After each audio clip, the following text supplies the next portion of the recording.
Bismillahirrahmanirrahim. Assalamualaikum warahmatullahi wabarakatuh.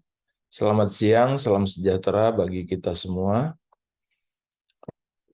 Perkenalkan, nama saya Abdul Haris Semendawai, dosen program studi ilmu hukum, Fakultas Hukum Universitas Islam As-Safiyah. Saya mengasuh beberapa mata kuliah atau memiliki keahlian dalam mengajar hukum dan hak asasi manusia, kriminologi, viktimologi. Namun pada kesempatan kali ini saya akan menjelaskan lebih lanjut mengenai salah satu mata kuliah yang saya ampu, yakni hukum dan hak asasi manusia. Mata kuliah hukum dan hak asasi manusia sendiri merupakan mata kuliah yang terdapat di semester ganjil, yaitu semester 5, dan memiliki bobot 2 SKS. Hukum dan hak asasi manusia adalah mata kuliah yang mempelajari dan atau membahas tentang hukum dan hak asasi manusia, yang membahas mengenai apa itu hukum dan pengertian hak asasi manusia, hubungan hukum dengan hak asasi manusia, pelindungan hukum terhadap hak asasi manusia, dasar-dasar hukum dan hak asasi manusia. Hak-hak asasi manusia ditinjau dari aspek hak sipil dan politik. Hak-hak asasi manusia kaitannya dengan KUHP dan KUHAP. Hak asasi manusia kaitannya dengan ketatanegaraan, keagamaan, sosial, ekonomi, dan budaya. Output atau capaian pembelajaran yang akan diperoleh mahasiswa yang mengikuti mata kuliah hukum dan HAM adalah: pertama, memahami konsep atau pengertian dasar-dasar hukum dan hak asasi manusia. Hak asasi manusia kaitan dengan hak sipil politik, ekonomi, sosial, dan budaya. Kedua, mampu menjabarkan hukum dan hak asasi manusia kaitannya dengan KUHP, KUHAP, dan ilmu hukum lainnya. Tiga, mampu menjelaskan dan atau menggambarkan mengenai hukum kaitannya dengan hak asasi manusia secara luas dari aspek hukum positif dan aspek hukum Islam. Dan terakhir, memahami secara mendalam tentang hukum dan hak asasi manusia dan kaitannya dengan hak-hak hukum manusia secara keseluruhan dalam kehidupan manusia. Nah, adapun metode perkuliahan yang saya terapkan pada mata kuliah dan hukum dan HAM ini adalah: pertama, dengan metode ceramah.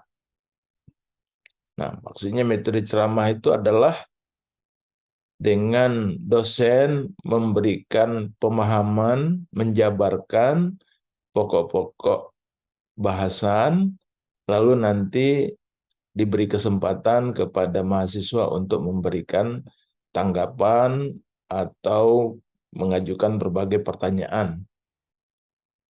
Kedua, metode yang digunakan adalah dengan metode diskusi. Nah, metode diskusi ini adalah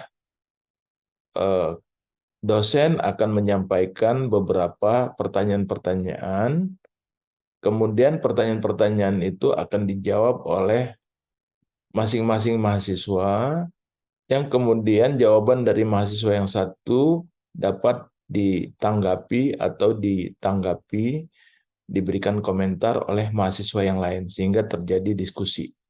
Nah, dalam hal ini dosen lebih bertindak sebagai moderator atau fasilitator saja. Nah, kemudian yang ketiga adalah presentasi. Jadi dosen memberikan tugas kepada mahasiswa untuk membuat tulisan tertentu.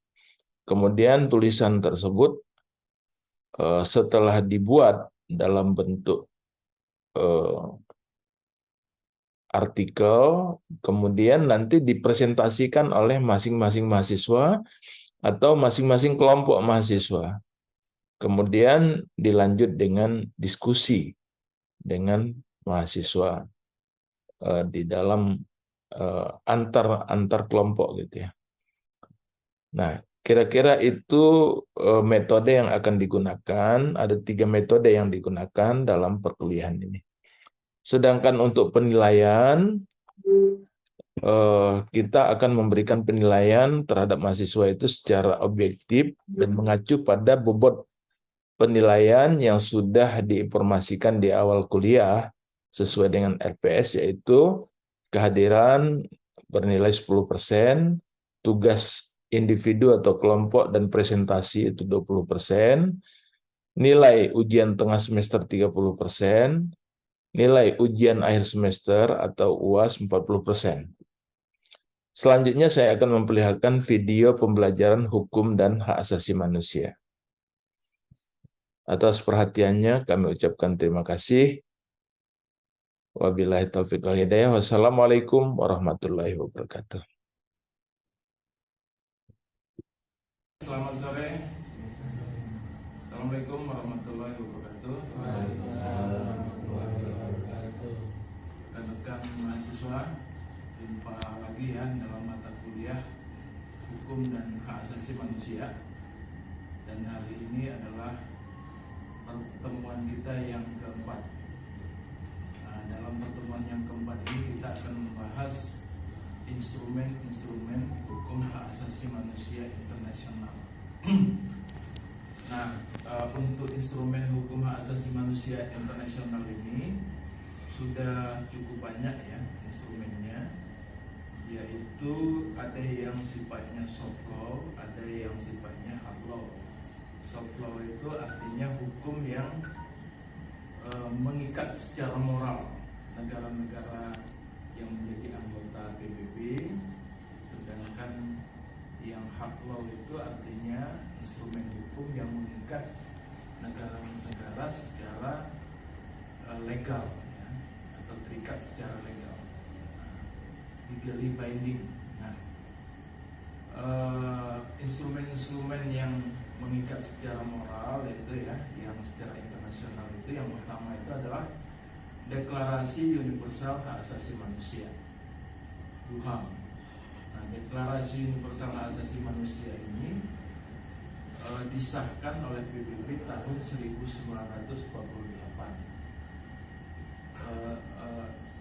Tahun 1948 artinya 3 tahun setelah dibentuknya PBB.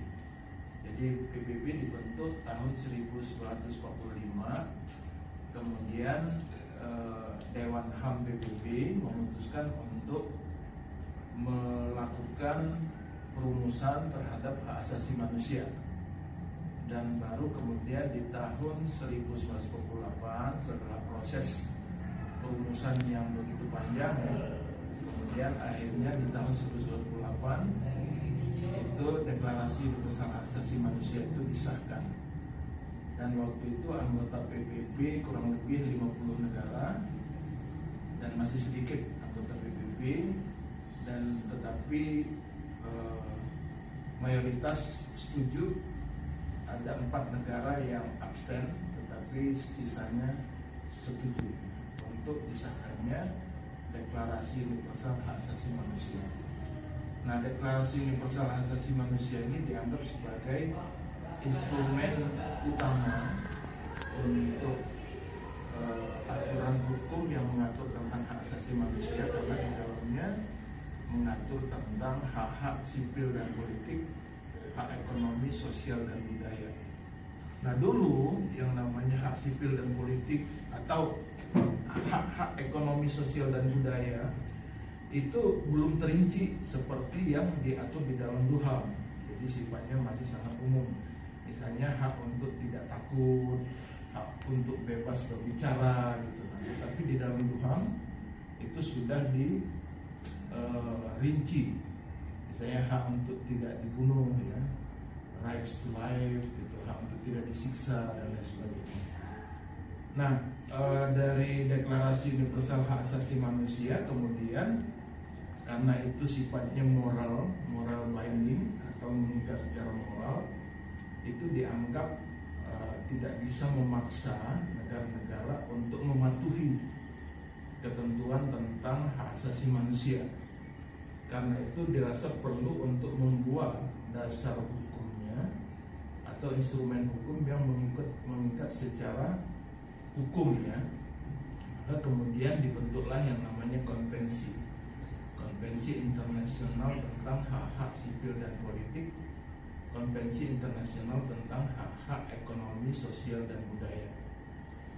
Nah, Konvensi Internasional Hak-Hak Sipil dan Politik dan Konvensi Internasional Hak Ekonomi, Sosial, dan Budaya itu dirumuskan sejak tahun 40-an, 50-an gitu ya, tetapi baru disahkan itu tahun 66.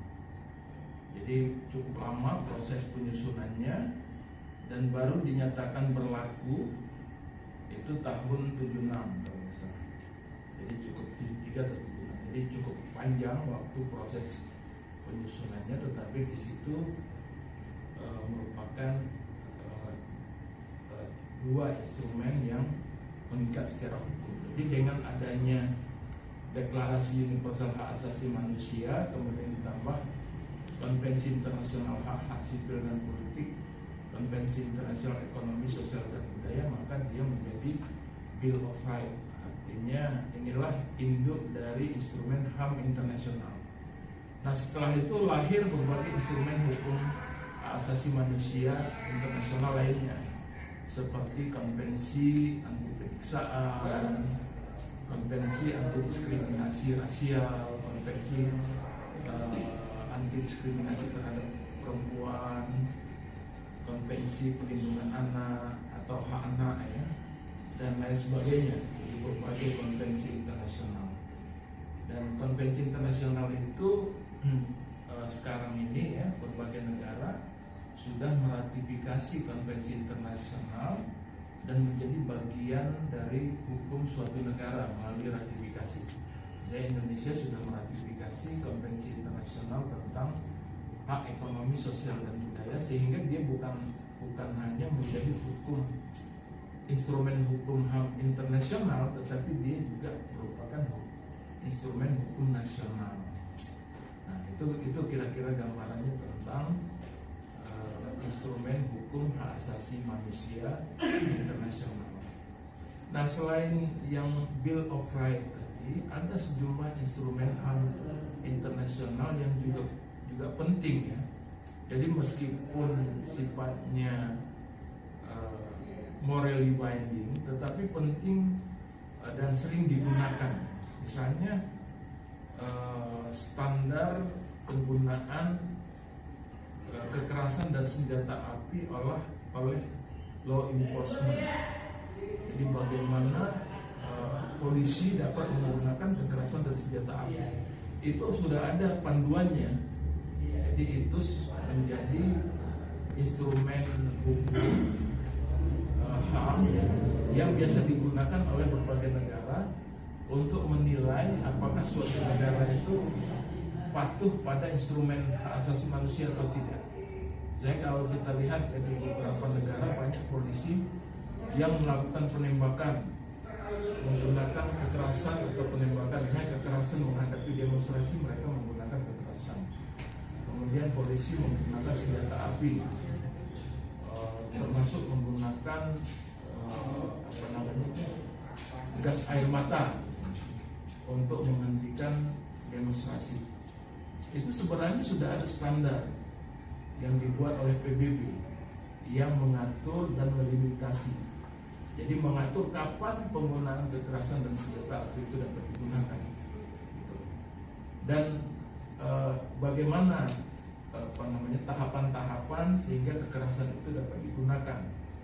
Dalam situasi seperti apa kekerasan itu dapat digunakan dan lain sebagainya. Nah, sehingga meskipun ini sifatnya soft law, tetapi standar ini bisa digunakan oleh negara-negara lain untuk menilai sejauh mana suatu negara itu patuh pada ketentuan yang dibuat oleh PBB.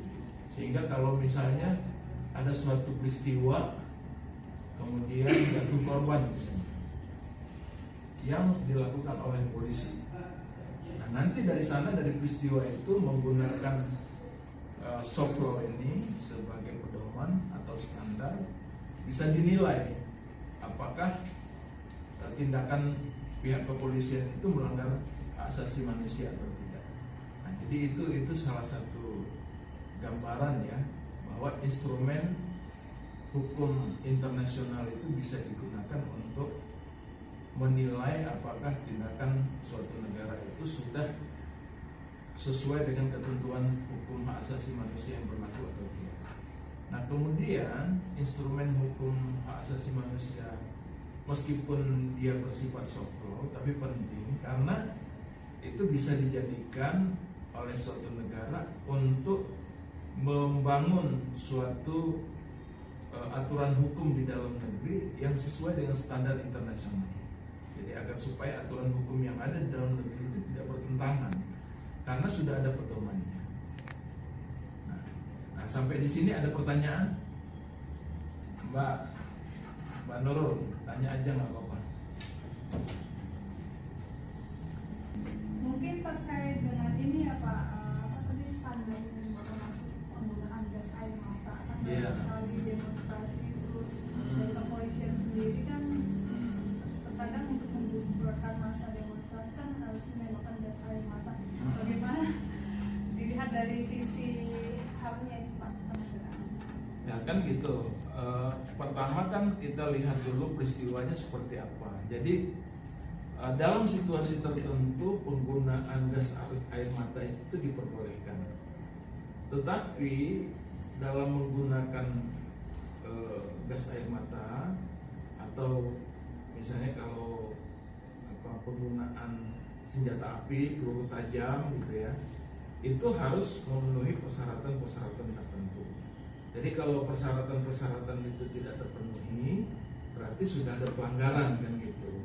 Dan kemudian kalau ternyata dari pelanggaran itu jatuh korban, nanti dilihat juga itu akan menentukan kualitas pelanggaran hukum yang dialami, yang dilakukan oleh si pelaku gitu ya. Kalau misalnya akibat hukumnya luka-luka, mungkin berbeda proses hukum yang akan dilakukan bila sampai kemudian meninggal dunia dan lain sebagainya. Nah, jadi memang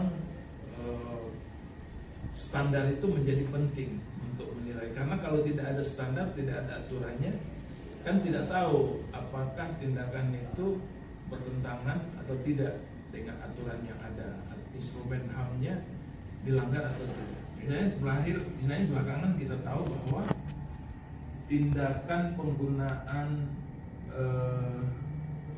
gas air mata untuk membubarkan suatu kerusuhan di dalam stadion itu sama sekali nggak boleh. Sehingga itu saja, jadi bukan persoalan alasannya, jadi bukan persoalan karena ada kerusuhan menggunakan gas air mata, tapi penggunaan gas air mata itu sendiri nggak boleh. Nah, jadi itu saja sudah dilanggar gitu. Nah, sekarang kan bagaimana proses hukum? Kalau kita lihat misalnya peristiwa yang terjadi di Kanjuruhan, itu kan akibat kelalaian menyebabkan meninggal beberapa orang, tapi sayangnya hukumannya yang masih terlalu ringan gitu ya. Mungkin ada yang lain? Mudah-mudahan pertanyaan terjawab ya. Ada yang lain? Cukup ya. Baik, kalau begitu kita bisa akhiri pertemuan kita. Terima kasih atas kehadirannya. Diharapkan nanti kita bisa jumpa lagi dalam pertemuan yang akan datang. Terima kasih. Assalamualaikum warahmatullahi wabarakatuh. Waalaikumsalam.